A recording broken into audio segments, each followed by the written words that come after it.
Welcome back, everyone. We are here again on YouTube and LinkedIn Live with another episode of the Top Innovator Series. This is where we dive into proven leadership ideas and we hear from the brilliant minds behind them. My name is Joseph Martins and I'm thrilled to introduce our guest today. With us today is David Jitendranat, AI strategist, innovator, and neo-Renaissance guy. David, it's an absolute pleasure to have you in the conversation today. Joseph, thank you for having me. Absolute pleasure to be here. So, David, topic is leadership in a technology organization. You have a clearly very successful career. And I'm curious, when you reflect on your career, when you ask yourself what got you to where you are today, what do you Yeah. think are some of the contributors of the success that you had? Yeah. I would attribute it to a lot of learning and curiosity. So that's my number one. Like I've always wanted to be personally a better version of myself. Okay. Um, you know, express myself better, be more emotionally intelligent, use my intuition, and all of that. Over time, it didn't happen overnight. I realized in my 20s, I was kind of mentored. I was open to mentorship. In my 30s, it slowly started waning away. And then I was kind of developing my own identity. And in my 40s, here I am as a leader. I've realized that all of this has been my curiosity and learning and being willing to experiment. So those are some of my key attributes. I would attribute as attribute my success to. Yeah. When you think of your own skill set, your own repertoire of leadership tools, is there a go-to tool? Is there something that you like to use? Is there something where you feel this is a way of leading where I'm really good at, that I really enjoy? Yeah, yeah. I think different leaders have different leadership styles. My style of leadership is being very candid and honest about the outcomes that we are trying to achieve. That's my number one. When you give people, when you work as a team towards an outcome and you share that outcome, the team finds a way. We all have our background, expertise, strengths, and weaknesses. We all come at a problem very differently. When you share that outcome, we are moving towards that common goal. So, regardless of the differences of opinions we may have, a little bit of a push and pull that we may have, whatever conflicts we may have, when we focus on the outcome, being transparent about that as a leader has really Yep. helped me. Focus on the And outcome. yeah, there might be a second part to that is also allowing for failure. As an innovative thinker, failure is part of innovation. If you are a leader trying to control everything to make sure your folks, your team doesn't fail, chances are they're not going to learn, and chances are they might even hide stuff from you and not tell you everything that you would have to hear. So that's another area that I've kind of found, tested and found that Yep. you as a leader need to allow failure sometimes. Hopefully, you are able to put some guardrails around it so it's not catastrophic. So that those would be my two. Yeah. The reality that the team might try and hide something, I think there's a lot of insight in that. Is that something, I'm just curious, is that something you had to learn through a hard lesson, or is this something that had been conceptually clear to you? I'm just curious how you came to that realization. Yeah, that's a great question. Follow up, right? So it is something that I learned over time Mm. because I am very open and I share to my, in my 20s and 30s, I shared everything with my, whoever I was reporting to. And sometimes it went well, sometimes it really didn't. And that's when I realized, Mm. the leaders that are really allowed for that, I was able to create some sort of a closer bond with them. I was able to work closely with them, and I was able to give my best to them. The ones that I couldn't share my full, the whole truth, as they say, those ones I really couldn't give my, everything to that team, right? So I realized that as in myself, and I thought, hey, what is true for me should be true for others too, and in the team dynamics. Good point. That's a really honest answer there. Yeah. I'm sure you had mentors, you had trusted advisors, you had people who were walking at your side in your Yeah. journey. What was some advice that you got from them? What was some advice that really sticks with you today? Advice that was meaningful Mhm. for you, something that really resonated and had an impact for you? Yeah, um, that's an interesting point because I've always had folks outside my generation. I'm a Gen X. I've always had baby boomers, or I kind of go multi-generation, and it doesn't have to be upwards. It can also be like millennials and Gen X's. I have a lot of those friends as well, and really friends, not just I'm not just saying coworkers. What I learned from my mentors is sometimes when you don't feel like doing something, you sort of put your body into it, right? So maybe you don't want to get to doing your work, starting something that you are that's been kind of like on your task list, getting pushed down, you're procrastinating a lot. Get your body to do that first thing in the morning, right? Interesting. Just sit down, open up your laptop, just open that particular document or whatever you Okay. want to look at. That's really, once you kind of sit in front of it, and you get into it, your mind automatically starts creating and kind of working Yeah. towards it. So that's kind of helped me. It doesn't always have to be like doing something that you like all the time. There are certain things that you might think about them as an obstacle or hurdles or whatever it might be, but sometimes you kind of have to get that done first.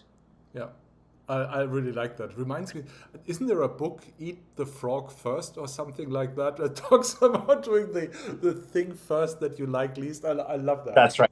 Love that. Yeah. Yeah. And you don't have to do that all the time. Like, not Sure. every day do I start with eating the frog. Right. But, there are days that I have to, like, okay, I need to get this done. Right. Yeah. And then, you just get to it. Like, get Yeah. your coffee and, hey, let's get started right away. Maybe the coffee is a good thing. You Yeah. have good coffee. What was the biggest surprise as a leader for you? And I'm thinking, was there a situation where you thought you had a clear idea of how this would play out? You thought about it. You thought this is how the conversation will go. This is how the whole situation will unfold, and it ended up being completely different. It went in a totally Happens different. a lot, Okay, right? tell me one. Yeah. I mean, it would be like crazy to think like if I'm saying I love for failure, like I Yeah. should live that, right? So that does happen quite a bit. Um, I think even in meetings, right? So you sort of have an agenda, you have a structure, and sometimes there might be something that come up during Mhm. those meetings. Hopefully that's related. If it's not too much related, then you kind of have to bring the team back in. But I think if there is a sidestep that we are taking that reveals something, I love for that, right? So especially in meetings, I've kind of come to when I have an agenda, I kind of leave room. I don't pack the agenda with meeting, agenda for the meeting like a 30-minute or whatever. I may have two items and then leave room for other discussions that are going to be very meaningful for the team. So that's something that I've practiced and that's helped me, sort of like deal with Yep. surprises. Yep. Got it. Now, we talked about the past, David. Let's take a look at today. And again, not a question about companies, positions, or projects or Yeah. anything like that, still about your leadership journey. When you think about where you are today, What's an area where you feel you want to pay attention to, you want to focus on, because it's a growth opportunity, it's an area where you feel there is more that you can learn? What's an area that you would say describes that for you? Yeah.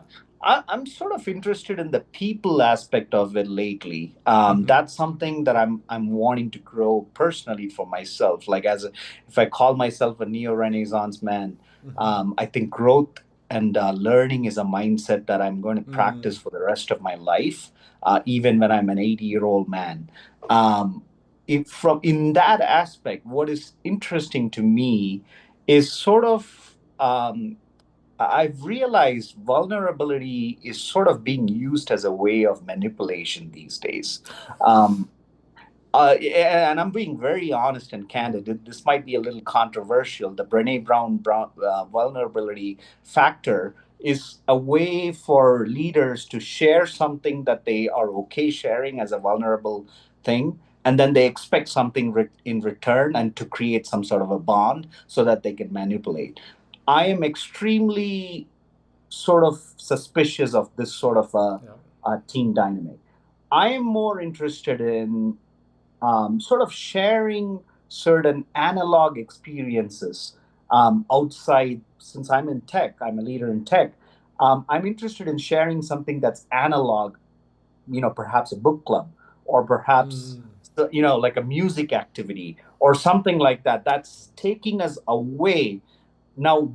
Some people may equate this to a happy hour every week or something like that. I'm not talking about those. That could be analog activities too. But at the same time, that's more like a social activity. I'm really talking about working together as a team on an analog activity where you're removed from phones and laptops, and you're not constantly checking your emails, or you're on a Zoom call and then also typing on Teams some responses to your coworkers. So I am exploring this. Maybe if you get back to me in a year, I will tell you what I have learned. I like it. I like it. And I have to admit, in my own mental image, when you said book club, I saw myself with a Kindle in my hand. And so I thought I failed already. But maybe something like that still counts. But I Right. love the I mean, focus. this is like to tell you a little bit of this movie Blackberry, right? They show in the movie that they used to have a movie club with all the coworkers kind of hanging out and watching a movie together. And that's when they were innovating. That's when they were at the Yeah. heights of innovation. Yeah. Now, when there was a guy who, his Jeff something, he comes in as a manager, and he's kind of like this optimizer, like this kind of a guy who's like saying, hey, the team should be productive, this and that. And he basically says, this movie club is bullshit. Like, let's get rid of it. And that's when BlackBerry stops innovating and really Interesting. changes the team dynamics. And, they are no longer creative and so on. So anyway, that's just an example that I even wrote a blog about it. Maybe you guys can refer that in your description. But Interesting. yeah, Yeah, yeah, I've not seen that. I'll definitely look into that. I watch love that it. movie. It's a great movie. Okay, I love it. Very nice. Now, let's talk about the future for a moment. I know we don't have a crystal ball, or it's very foggy if we have one, but let's speculate anyway. If we were to have this conversation again in 3 years, 5 years, something like that, Yeah. what do you think might have changed about leadership? Yeah. I think the leaders that are going to have multi-dimensional characters and personalities are going to lead the way. I think most leaders today have it. It's just that we have some sort of a template for technology leadership, that we have to be very stoic, that we cannot show our passion for innovation. And I think that's not going to lead to any sort of uh, earth, shattering or groundbreaking innovation, or a breakout innovation, as I would call it. It will just lead to the same what the market has already seen, that type of innovation. The breakthrough innovation really will come from multi-dimensional leaders. And I see 5 years from now, once AI is kind of like become the regular, order of the day, just like the internet, we will see leaders who are multidimensional, who have other talents, other not just being engineering Yeah. leaders and not Yeah. just being like I almost think it's some sort of a like I may have a little bit of a autism.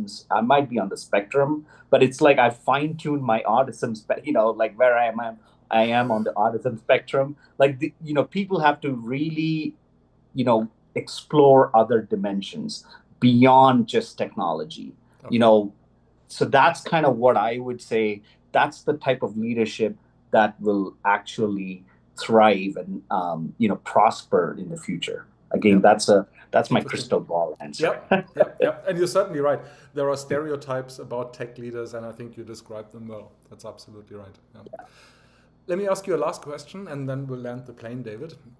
If you could change something about how most tech leaders lead, what would that be? Again, we're just totally speculating, we're making it up, right? But let's say you Yeah, have a magic wand and you could change one thing about how tech leadership is typically executed. yeah.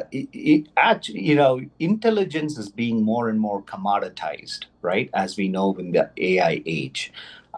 What is going to be valuable is your intuition and creativity. As a leader, developing those skills is what is going to make you stand out.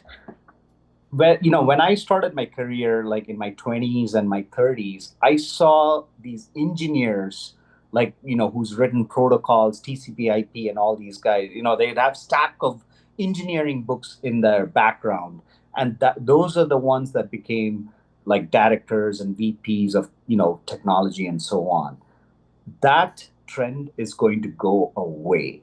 What is going to come in is our leaders, or the type of leaders that can lead with creativity, innovation, foster innovation, and have intuition about themselves, right? So, and I also lead with a sense of purpose. Those are the folks that are going to be thriving leaders of the future. Yeah, got it. David, thank you so much. It's been wonderful having you in the conversation. This one sentence that you said at the end, the intelligence is being commoditized. That'll stick with me. I think this is insightful. David, thank you so much. Of course. Yeah. Thanks for having me. To everyone else out there, make sure to like, subscribe, and join us again for our next episode of the Top Innovator series. And most importantly, keep your brain cells active.